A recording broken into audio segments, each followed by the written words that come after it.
In this video, we're going to continue our discussion of host defense mechanisms. As you may recall, we've already looked at those non-specific or innate immune responses, in which case the body is going to elicit the same response regardless of the antigen.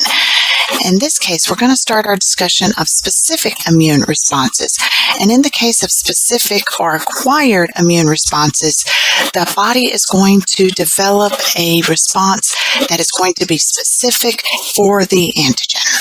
So they're specific because they're going to change depending on the type of antigen itself. There are going to be two types of specific or adaptive immunity.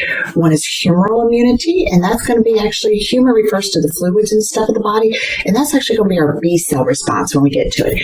And then there's the cell-mediated immunity, and that's going to be a lot with our T cells and how they mediate which type of response we have. So one of the things that we need to recognize is that when you talk about specific or adaptive immunity, it requires your immune functions to come in contact with a foreign particle or an antigen, be able to recognize that as being foreign, and then they're going to elicit an immune response very specific to that type of antigen.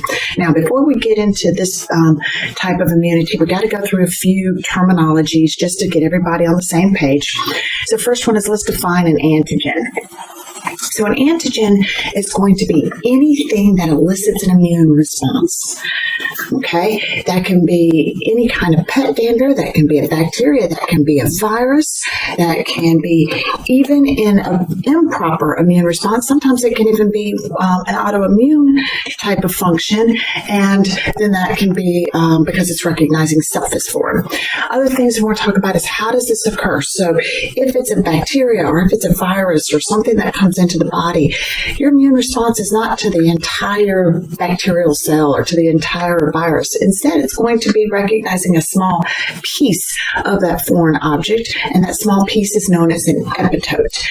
The stronger or the harder that immune response can recognize that piece of antigen, that epitope, as being foreign, the stronger will be your response that's elicited. The faster you'll be able to clear that antigen, the easier you'll be able to recover from that infection.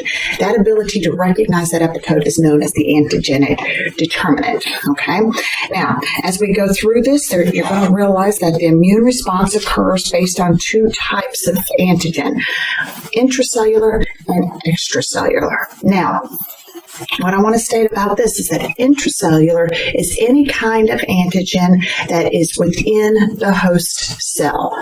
Okay, so that can be something that comes in, such as a virus. Now think about it, we talked about viruses in Unit 2. They have to come in. A virus is actually not a living thing, if you'll recall, but in order for it to function and to be able to replicate itself, it has to come in and take over a host cell. So it gets inside and it takes over your host cell. So to the body, the outside of the cell is still perfectly normal, looks like self. Inside, though, there is a problem. Okay, so that's an intracellular antigen. Viruses, and notice the other example I gave was cancer, because cancer is the same way. The outside of the cell is fine. It's just that something has gone wrong inside the cell, causing replications and things uncontrollably. So again, it's inside mechanisms that's going to problem. So intracellular type of antigens. Extracellular antigens are going to be the ones that when they invade the body, they stay outside of your host cells, and they're going to do their damage from the outside. That's going to be toxins, that's going to be pollen, bacteria, things along those lines. So two types of antigens. Now, with that being said, that should make sense to you, because if an antigen is hidden on the inside of the cell, we're going to have to treat our immune response in one way. And if it's on the outside of the cell, we're going to have to treat the immune response another way. And hence the reason we're going to have different or adaptive types of immune responses. Another thing that we need to define is, what is an antibody? An antibody is going to be any kind of protein. It's going to be produced by our B lymphocytes or our B cells, and the antibody is going to be able to go in and recognize an antigen, attack that antigen. Now, antibodies are also called immunoglobulins, and sometimes you'll see them talked as an IG, okay? Antibodies react with an antigen because they're going to be specific for that approach that we talked about before. And so sometimes you'll hear them talk about kind of like lock and key. So looking at this picture, this is our antigen. Let's just say it's a bacteria, okay? Again, going back to the first slide, when the antibodies or our immune responses aren't recognizing the antigen as a whole, they're recognizing pieces of that antigen. So if this was a bacteria, for instance, recognize there might be 4 spots on that bacteria that we recognize as being foreign. Each one of those individual spots is known as an epitope. It's the site for which we are recognizing. And then here, just in different colors, we'll talk about antibodies a little bit different, are 4 different antibodies. One antibody recognizes each type of. Okay, so that's that interaction that occurs, and that's going to be one type of autoimmune responses. The other thing that we discussed was the fact that the immune response, we always say it's to a foreign antigen. However, we have to ensure that that is always the case. You've heard of things like Graves' disease, rheumatoid arthritis, and things like that that are known as autoimmune diseases. Autoimmune diseases occur when the body does not recognize self as self. So one of the big pieces of this whole specific antigen is that we have to have an appropriate immune response. The body must recognize foreign as being foreign and not self. The way the body does that is it's going to use markers, okay, on cells. Some markers will identify us as self because they're ones that are made by your body during that developmental process. So if it's on your cells, then the immune cells can say, oh, that's part of us. That's a self. We're going to leave that cell alone. Then it's going to use other epitopes, other markers on bacteria or viruses or any kind of pathogen or antigen. It's going to be like, oh, we don't recognize that. That's foreign. We have to get rid of it. Okay? And again, when something occurs and the body recognizes a self marker as foreign and elicits immune response, then that can be an autoimmune disease, and that's an improper immune response. Again, some of the same things I've already discussed: rheumatoid arthritis, lupus, Crohn's disease, myasthenia gravis, etc.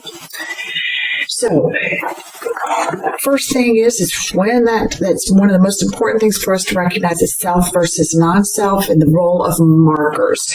So let's do just a little background on here. So all cells, okay, have embedded within their cell membranes as basically they're going to be various kinds of sugars, proteins, okay? And within them, all these different markers are going to be used for detection, recognition, and cell communication.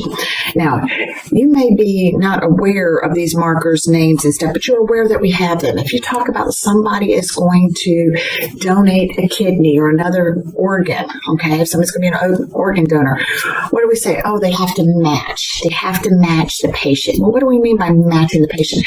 We have to match these self-markers so that the prime markers, and it's not all of them, there's no way we can match all of them, but there are, I think the last count was about 18 to 20. We have to match those self-markers so that if the donor is giving to the patient and they can match those self-markers, then that will help the patient from eliciting an immune response against that donor organ and rejecting it. Okay, so you've heard of self-markers and role of markers. You just may not have realized that what they are and how they work. But in this case, we're going to talk, and this is the same principle. So in the case of the immune response, we're going to be looking for some markers known as MHC markers, major histocompatibility complexes. Those are the self-markers that our immune cells are going to use to do 2 things: to recognize that we are self, and the second thing is to help elicit the proper immune response. Okay? So let's talk about MHC complexes or markers. There's 3 different kinds. You're going to have to know all 3 kinds. You're going to have to know what cell types are going to display the 3 different types.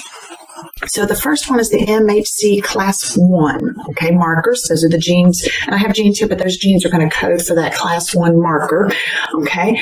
And all nucleated cells within the body are going to display MHC class 1 markers, okay? They're going to have that gene to display that marker.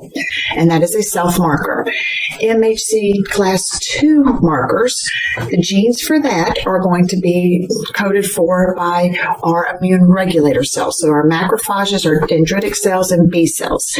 They're going to be responsible when we get to the specific response for the T cell display of antigen. Okay. Then we have another class type known as MHC class 3. Those are going to be proteins that are involved, and we've discussed this already in part 1 about complement system. Okay.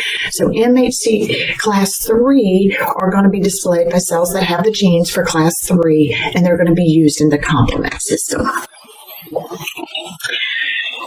With this, we're going to do the last thing in this first review, talk a little bit about antigen presentation and processing. There is a separate video on this as well, so just want to make sure that you look at that. But again, this whole first video is kind of dealing with some terminology and setting some of the baselines so that we can have some more specific discussions in the next 2 reviews. So, in the process of specific immunity, when a foreign substance comes into the body, so it makes it through the first and second line defenses, because this is the third line of defense. When it makes it through the first and second line of defense, the steps that the body has to take is recognizing first that it is a foreign, not self antigen. Once it realizes it's a foreign antigen, then it's going to have to process that antigen for display so that it can elicit greater immune responses. Okay, so for that to occur, then these antigens are going to have to be presented to our lymphocytes. Now, the lymphocytes are T cells and B cells, and in particular, the ones we're thinking about here are the T lymphocytes, because the T lymphocytes, as we're going to see in video 2 for part 2, there's going to be the ones that initiate that whole cascade of events. Okay, so in order for us to activate our army, if you will, we're going to have to present to that army, this is the antigen that you're going to be fighting against. This is going to be how we need to fight that battle. And the way we do that is what we call antigen presenting cells. Okay, so they're going to go out and scout, find the foreign objects, pick up that foreign object, process it, and then give that information to our fighter cells, our lymphocytes, so that we can then go in and mount an immune response. Now, antigen presenting cells can be 3 different types. They can be macrophages, B cells, and dendritic cells. We're going to start here by just talking a little bit about the antigen presenting cells, using the macrophage as an example. So here's the steps. Here's the picture of the drawing to demonstrate those steps. And again, I'm going to hit it lightly here, but I'm asking you to go and look at the video that walks through the steps a little bit more specifically. So again, foreign object comes into the body, bypasses the first and second line of defense. The antigen is now internal to the body. So the antigen enters the body. The macrophage, that's the APC I'm using as my example right now, will come into the site because it has been, if you remember from video part 3, I believe, of part 1, the inflammatory process. So we have the cell comes in and then chemotaxis occurs and we're calling in the cells. So macrophages enter into the area of the infection, okay, where the antigen entered. They're going to engulf that antigen and they're going to digest it into small pieces that they put on their surface, okay? We talked about phagocytosis in part 1. Review that video if you need to. So, but that's kind of where we left it. They bring it in, they digest that antigen, and then we just said they put it on their surface, okay? How do they put it on the surface? So I'm going to skip to the next part, to the next slide, but recognize we're going to kind of walk through the 3 steps just very briefly. So antigen is brought in, it's digested, broken into smaller pieces, and then what happens is that APC, that macrophage, is able to use its MHC class 1 or class 2 genes. So it's going to create an MHC. It's going to take that piece of antigen, it's going to attach it to the MHC, and then it's going to pull it and put it back out on the surface so that you have the MHC holding the piece of antigen to present it to the lymphocyte, okay, to the T cell, and then that's going to help with the activation. So APCs are going to engulf it, digest it into smaller pieces that we present, and remember we call those parts that we recognize epitopes. It then uses the MHC marker, moves it to the surface to present it. And then again, it's going to use class 1. We're going to get to this on our next review video to do intracellulars. The APC will use class 2 to present extracellulars. What we're presenting it to again is the lymphocytes, the T lymphocytes, and then how that T cell interacts with that APC will then elicit the proper immune response.